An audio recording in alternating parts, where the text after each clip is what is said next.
The middle-class squeeze is not one bill, it is the stack of bills arriving from every direction. The middle-class squeeze is not one bill. It is not just the grocery receipt, the gas pump, the rent payment, the electric bill, the credit card balance, or the car loan. It is the way those costs arrive together. For many households, the pressure is not concentrated in one place. It is a series of smaller increases across several expenses, all drawing from the same paycheck: food, energy, gasoline, shelter, electricity, transportation, debt. Each category can be measured separately. Families, however, do not experience them separately. They pay them from one budget. That is why the middle-class squeeze is not one price, it is everything at once. In April 2026, the Consumer Price Index rose 0.6% for the month. Over the previous 12 months, the All Items Index rose 3.8%. That broad number matters, but it does not capture the full household experience. A family does not pay inflation as an abstract category. It pays for groceries, fuel, rent or a mortgage, electricity, insurance, transportation, credit cards, auto loans, and other recurring expenses. When those costs rise together, the pressure becomes harder to manage. The April data showed several essentials moving higher at the same time. Food prices rose 0.5% in April. Food at home, which measures groceries, rose 0.7%. Food away from home rose 0.2%. Over the previous year, food at home was up 2.9%. Food away from home was up 3.6%. That means the pressure was present both at the grocery store and in restaurant spending. For households, food is not a flexible luxury. It is a recurring expense. Even moderate increases matter because they repeat every week. Energy costs were also rising. The energy index rose 3.8% in April and 17.9% over the previous 12 months. Gasoline rose 5.4% in April and 28.4% over the year. Electricity rose 2.1% for the month and 6.1% over the year. Natural gas was up 3.0% over the previous 12 months. These categories affect daily life in different ways. Gasoline affects commuting, errands, school drop-offs, small business routes, and family travel. Electricity affects the cost of keeping a home running. Energy costs also move through transportation, production, logistics, and service businesses. For drivers, the gasoline number is especially direct. A 28.4% annual increase in gasoline means transportation became much more expensive for households that depend on a car. For many middle-class families, driving is not optional. It connects home, work, school, stores, medical appointments, and family responsibilities. When gasoline rises, the effect is immediate. The same commute takes more money. The same weekly routine costs more. The same car becomes more expensive to keep on the road. Housing added another layer. BLS reported that the shelter index rose 0.6% in April and 3.3% over the previous 12 months. Rent and owner's equivalent rent both rose 0.5% for the month. Shelter is one of the most important parts of the squeeze because it is a fixed cost for many households. Some spending can be reduced quickly, a purchase can be delayed. Restaurant meals can be cut back, travel can be postponed. Rent and mortgage-related costs are harder to adjust. When shelter rises, it absorbs more of the budget before the household makes any other decision. That is the structure of the squeeze. The grocery bill rises, the gas tank costs more. The rent payment increases, the electric bill moves higher. Debt payments still come due. Each category may look manageable on its own, but together they reduce flexibility. That is why the squeeze can feel larger than any single inflation number. Households are not only managing prices, they are also managing debt. In the first quarter of 2026, the New York Fed reported that total household debt reached $18.8 trillion. Mortgage balances stood at $13.19 trillion. Credit card balances stood at $1.25 trillion. Auto loan balances reached $1.69 trillion. Student loan balances stood at $1.66 trillion. Those numbers do not mean every household is in financial distress. Debt includes mortgage and other forms of borrowing that affect families differently. But debt changes how households absorb rising costs. A family with a mortgage, a car loan, credit card balances, or student loans has less room when food, gasoline, electricity, and shelter rise at the same time. Monthly obligations continue even when other prices move higher. The New York Fed also reported that 4.8% of outstanding debt was in some stage of delinquency in the first quarter of 2026. Student loan delinquencies were also returning to pre-pandemic levels. Daniel Mangrum of the New York Fed said aggregate household debt levels rose slightly, with modest increases in most debt types offsetting a seasonal decline in credit card balances. He also said delinquency transition rates were mostly steady, while student loan delinquencies were returning to pre-pandemic levels. That is a careful picture. It does not show universal collapse. It shows a household credit system where debt remains large with some signs of stress. For the middle class, debt does not have to become a crisis to create pressure. It only has to reduce room in the monthly budget. A credit card payment, an auto loan, a student loan, and a mortgage payment all compete with groceries, gas, electricity, and insurance. When prices rise and debt remains, the household's margin becomes smaller. That margin is the issue. The Federal Reserve's household survey showed that many adults still describe themselves as doing okay financially or living comfortably. In the 2025 survey, 73% of adults said they were doing okay or living comfortably. That matters. It means the story should not be exaggerated. At the same time, the same survey found that 91% of adults said price increases were a minor or major concern, and 53% said price increases were a major concern. The survey also found that 63% of adults could cover a $400 emergency expense using cash or an equivalent method. Those findings can coexist. Many households can still say they are doing okay. Many can still pay their bills. Many can still maintain a basic standard of living. But price increases remain the most common concern, and not every household has a strong emergency cushion. That is what makes the squeeze different from a single financial shock. It can exist inside households that are not failing. It can show up as lower savings, greater caution, delayed purchases, reduced flexibility, or heavier reliance on credit. It can make a family look stable on paper while feeling strained in practice. Consumer sentiment reflects that strain. The University of Michigan's preliminary May 2026 results showed consumer sentiment at 48.2, down from 49.8 in April and 52.2 in May 2025. Current economic conditions fell about 9% from April. Joanne Shu, director of the University of Michigan Surveys of Consumers, said current conditions fell because of a surge in concerns about high prices for personal finances and buying conditions for major purchases. Sentiment does not replace hard economic data. It measures how consumers feel, not exactly how much they spend or earn. But it helps explain why households may feel squeezed even when some indicators still show resilience.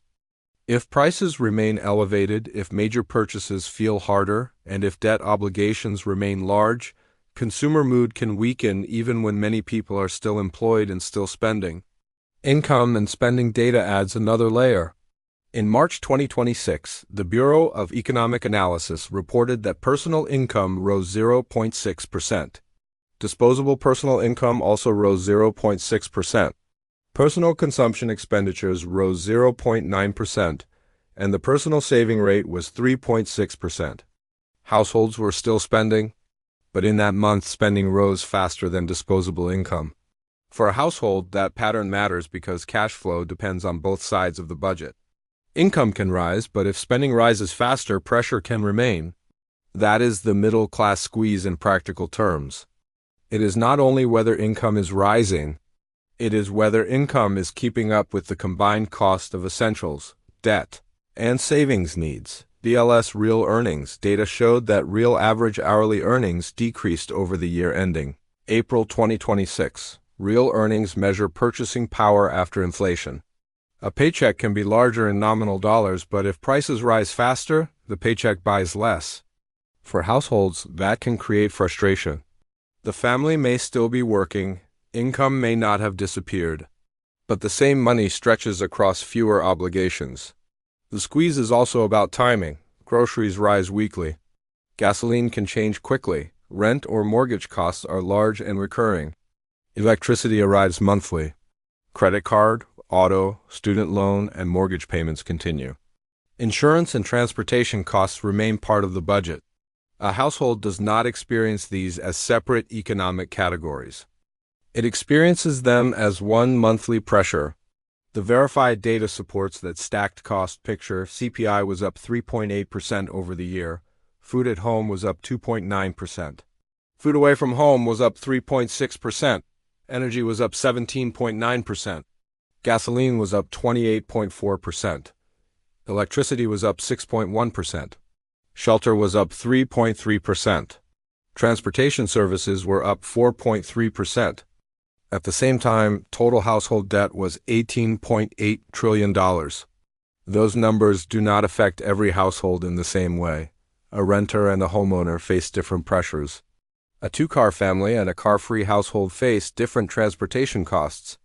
A household with student loans has a different budget from one without them. A family in a high-rent city faces a different reality from a family in a lower-cost region. But the broader pattern is clear. Several essential categories are applying pressure at the same time. That is why this topic matters for the middle class. The middle class is often defined not only by income, but by stability. A stable home, a reliable car, a manageable grocery budget, the ability to pay bills, handle emergencies, save for the future, and make large purchases without constant strain. When costs rise together, stability becomes harder to maintain. A family may still be able to pay the bills, but it may save less, it may delay maintenance, it may use credit more often, it may reduce travel, it may avoid major purchases, it may change grocery habits, it may become more cautious with every financial decision. The pressure does not have to be extreme to change behavior. It only has to narrow the margin. For renters and homeowners, shelter remains one of the largest fixed costs. When rent or owner's equivalent rent rises, the effect is difficult to avoid. Housing takes priority because it is essential. For drivers, gasoline adds visible pressure. A higher pump price changes commuting costs and affects anyone who depends on a vehicle to reach work, school, stores, or medical care. For grocery shoppers, food prices hit repeatedly. Food at home rising 0.7% in April means the grocery store was part of the monthly pressure. For borrowers, debt payments compete with every other category. Mortgage debt, credit cards, auto loans, and student loans all reduce flexibility when prices rise. For households with limited savings, the squeeze is sharper.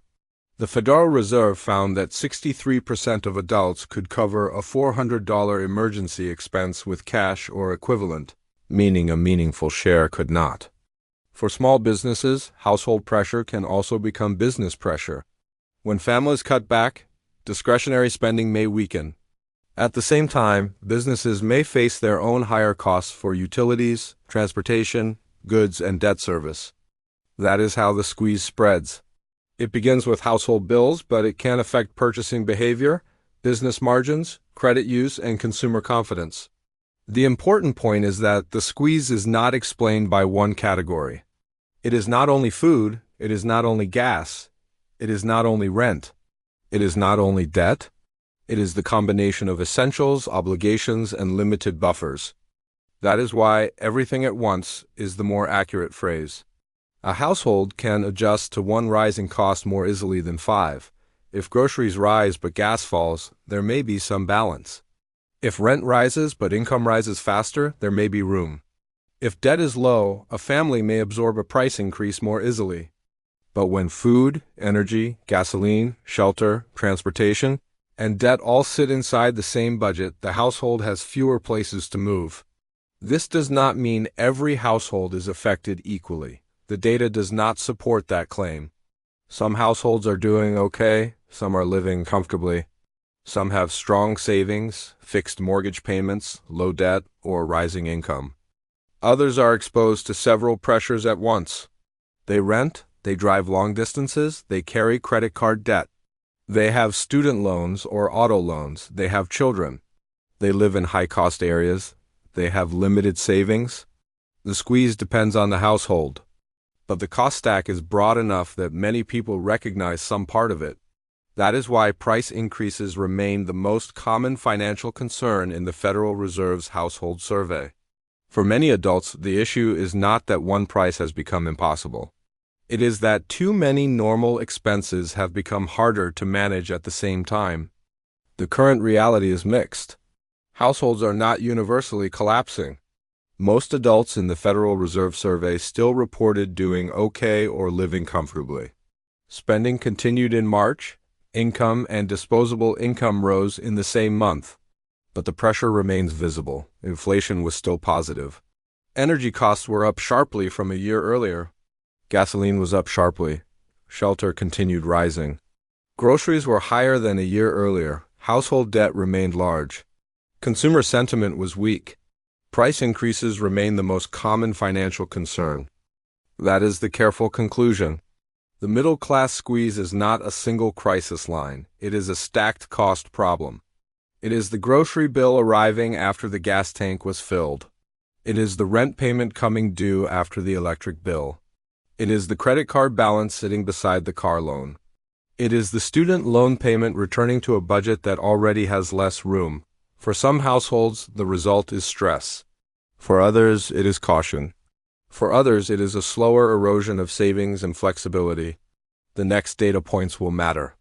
The next CPI report will show whether food, energy, shelter, gasoline, electricity, and transportation services continue to rise or begin to ease.